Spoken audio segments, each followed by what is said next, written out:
All right, good morning. Today we are going to be working on multiplying fractions by whole numbers. We are going to continue on from fractions to fractions. Our objectives today, we can obviously multiply fractions by whole numbers. All right, when you have a whole number in a fraction, all you're going to have to do is place this over 1. Okay? Then you just multiply like normal. You can multiply straight across. So we would have 5 times 2 is 10. 3 times 1 is 3. You're going to have to turn that into a proper fraction by dividing. Okay, if you have 10, how many times can 3, how many piles of 3 can you make? 3. And you would get 3 times 3 is 9. And you end up with 1. And you read that like a clock. 3 wholes and 1 third. 3 and 1 third. Now remember that other way that you can do it where you figure out the multiples of a number. These right here I know don't have any way to reduce, but you would place 9 over 1 here. And then remember, if you have like things on the top and bottom, you can cancel out. So that leaves you with 9 and 4 left. 9 fourths.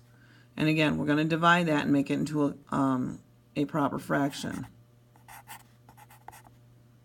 Goes twice.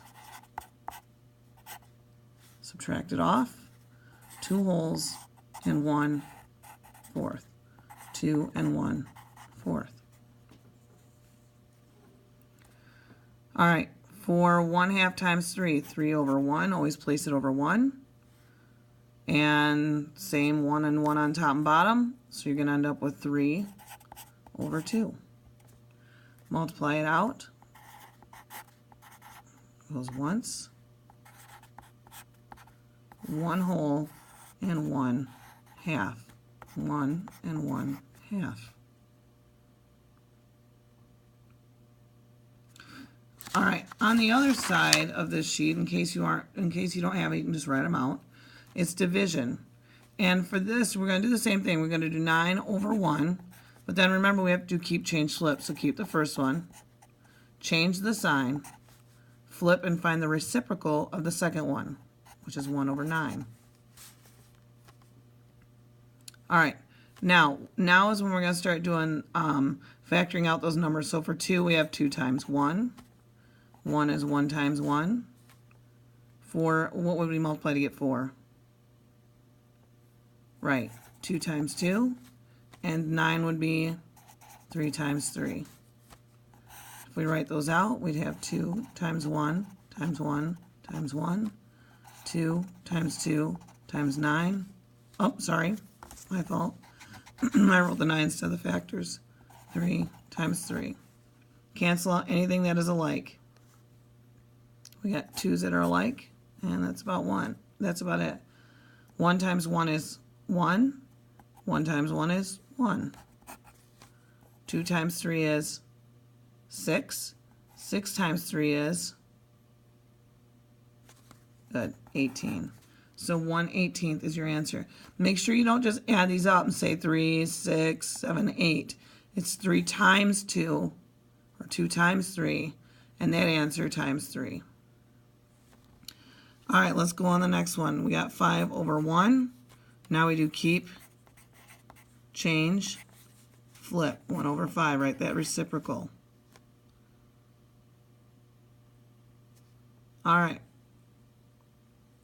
We are going to end up with 3 times 1, and 1 times 1, and 5 times 1, and 5 times 1. And if we look right now, the only thing that we can really cancel out are the 1s. We got a 1 and a 1, a 1 and a 1. So it's going to end up being 3 times 1 and 5 times 5. And so since there's nothing on the top and bottom, we don't need to write it out like we did on this one. So 3 times 1 is 3. And 5 times 5 is 25. So 3/25 would be your final answer. Now, it doesn't matter which side the whole number is on. You're still going to place it over 1, and you're still going to follow the same rules. So keep it, change the sign, flip it. 10 over 1, write the reciprocal. So 1/10 becomes 10 over 1. Now, again, when you have two ones, no matter if it's on the top or bottom, there's no reducing. So you're going to do 2 times 10, 20.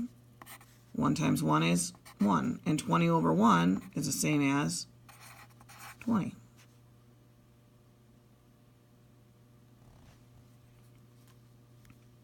Five over 1. Keep it.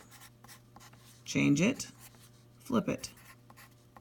Again, now we've got 1s on the bottom, so there's not going to be any reducing. Just 5 times 3.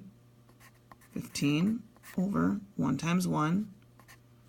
15 over 1 is the same as 15. Any whole number over 1 is just a whole number. 4, write it over 1. Keep it. Change it. Flip it. 1's on the bottom again. So it'd be 12 over 1. Those are pretty easy, which equals 12.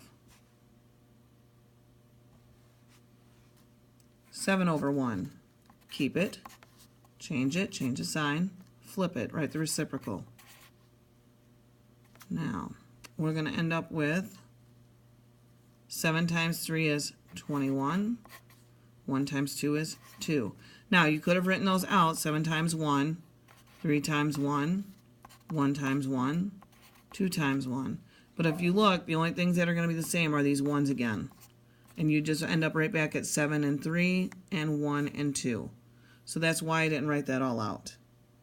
So it helps if you do this and really evaluate it before you go through all the work of writing something like this up here. All right, I want you to try the last few on your own. If you have any questions, make sure you ask an adult. Maybe they can look back on the video and see. Remember, when we're doing this portion, so I'm going to give you one more, 5 over 1, keep it, change division to multiplication, and flip it so you have 1 over 5. Remember, when you're multiplying these out, you're just figuring out what you multiply to make the 2.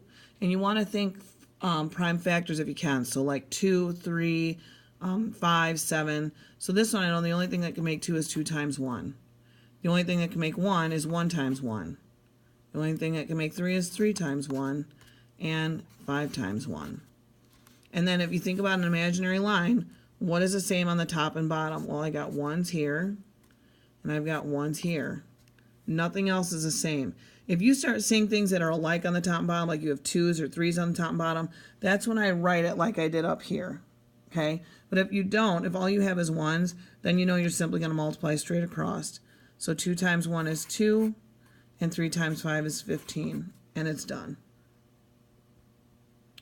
All right, I'm going to let you try the rest on your own, 8, 9, and 10. If you have any questions, feel free to get a hold of me or an adult nearby. Have them watch this video and see if they can help you better understand in case you're not. Again, our objectives today, we are multiplying whole numbers by fractions, and we're dividing whole numbers by fractions. All right, make it a great day.